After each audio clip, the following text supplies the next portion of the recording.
बिस्मिल्लाहिर्रहमानिर्रहीम। Dear students, आज का जो टॉपिक है वो सारफ का तवाज़ुन रियाज़ियाती तज्ज़िये के साथ है। तो कंज्यूमर इक्विलिब्रियम, तो सारफ कब तवाज़ुन में होता है? सारफ उस वक़्त तवाज़ुन में होता है जब उसका कुल फ़ायदा ज़्यादा से ज़्यादा हो। अब सारफ की आमदनी महदूद होती है, वो अपनी महदूद आमदनी से मुख्तलिफ़ अशिया की ख़रीदारी करता है। जैसा कि मुख्तलिफ़ अशिया हैं और उन हर शय की कीमत जो है वो भी डिफरेंट है, मुख्तलिफ है। तो सारफ किस असूल के तहत वो ख़रीदारी करेगा, किस लॉ के तहत, कानून के तहत, कि उसकी जो सेटिस्फेक्शन है, अफादा है, वो ज़्यादा से ज़्यादा हो जाए। तो सारफ consumer is in equilibrium when marginal utility of X, price of X, marginal utility of y but a price of y, marginal utility of z but a price of z। Saraf उस वक़्त तवाज़ुन में होगा जब वो अपनी महदूद आमदनी को मुख्तलिफ़ अशिया की ख़रीदारी पर इस तरह ख़र्च करे कि ख़र्च की गई ज़र की आखिरी इकाई, यानी आखिरी जो इकाइयाँ हैं उन पर जो सारफ अपना रुपया ख़र्च करेगा उनका और मुख्त अफादे का तनासब जो है वो आपस में बराबर हो। सारफ अपनी आमदनी को मुख्तलिफ़ अशिया की ख़रीदारी पर इस तरह ख़र्च करे कि आखिरी शय की आखिरी इकाइयों से हासिल होने वाला मुख्ततम मफादा और इनकी कीमतों का तनासब आपस में बराबर हो।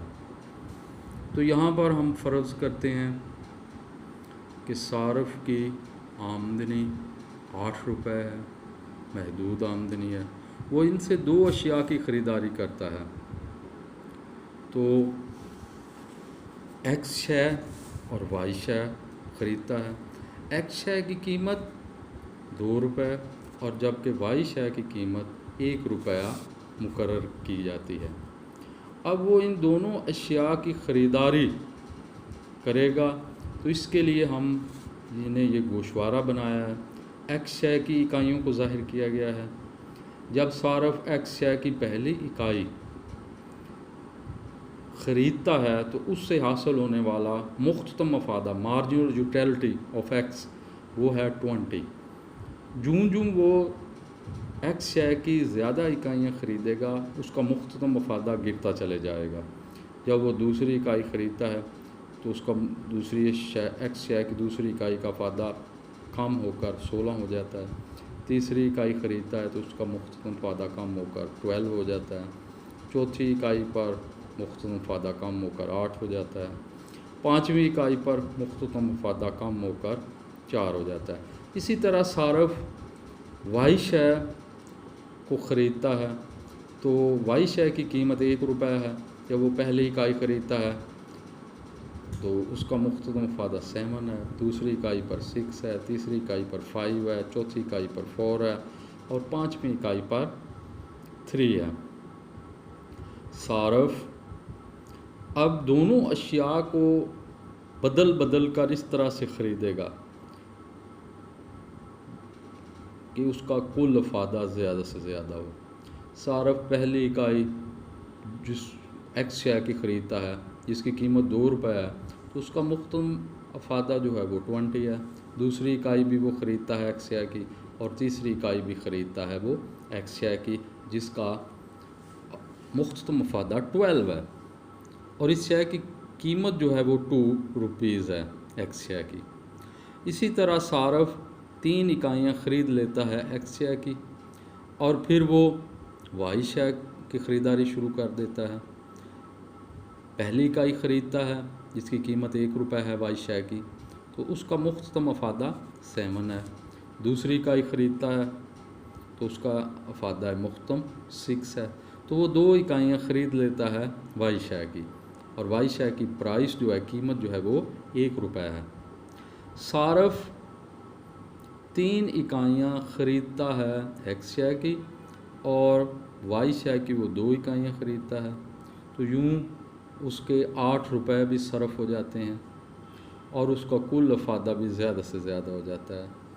अब इसे हम कानून के तहत मैथमेटिकली प्रूफ करते हैं। सारफ जब तीसरी इकाई ख़रीदता है तो उसका मुख्ततम अफादा 12 है और उसकी प्राइस जो है वो 2 है, तो 12/2 हो जाएगा। जिस तरह हमने ऊपर कानून में पढ़ा है कि मार्जिनल यूटिलिटी ऑफ एक्स बटा price of X, marginal utility of Y बटा प्राइस ऑफ वाई, तो इसी कानून के मुताबिक हम इसको प्रूफ करते हैं। तो ये 12/2 हो जाएगा एक्स शेयर की, क्योंकि एक्स शेयर की कीमत 2 रुपये है। और इसी तरह वाई शेयर जिसकी कीमत 1 है, तो वो दूसरी इकाई 6/1 हो जाएगी। तो यूँ 6/1 और 6/1 यानी 1 रुपये से जो हासिल होने वाला मुख्ततम अफादा है वो 6 इकाइयाँ हैं मुख्ततम अफादे की। तो यूँ सारफ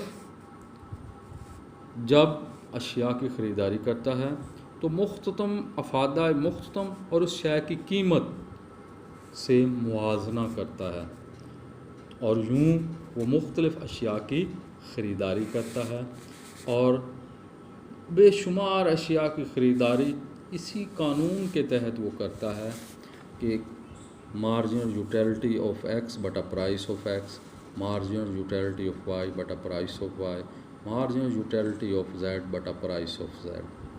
तो सारफ इस कानून के तहत बेशुमार अशिया की ख़रीदारी कर सकता है और वो करता है, और यूँ उसका कुल अफादा ज़्यादा से ज़्यादा होता है, और सारफ जो है वो सेटिस्फाई हो जाता है अपनी महदूद आमदनी को वो उसने किस तरह से सरफ करना है, और वो इस कानून के तहत करता है।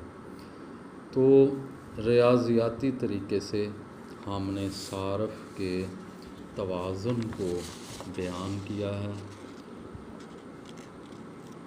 इस लॉ के तहत consumer is equilibrium, marginal utility of X बटा price of X, marginal utility of Y बटा price of Y, marginal utility of Z बटा प्राइस ऑफ जेड। तो इस कानून के तहत ये मुख्तलिफ़ अशिया जिनकी हर चीज़ का अफादा मुख्तलिफ होता है, और यूँ हम मैथमेटिकली इस कानून को हमने प्रूफ किया है, और सारा इस कानून के तहत ही ख़रीदारी करता है और अपना कुल अफादे को ज़्यादा से ज़्यादा करता है। तो ये है आज जो हमने डिस्कस किया है सारफ का तवाज़ुन रियाज़ियाती तरीके से, ये अफादे के तरीके से किया है, और हमने मैथमेटिकली इसको प्रूव किया है। तो अफादा मुख्तम और कीमत का आपस में मुआजना किया जाता है, और इसी मुआजने के तहत मुख्तलिफ़ अशिया जो है वो सारफ ख़रीदता है।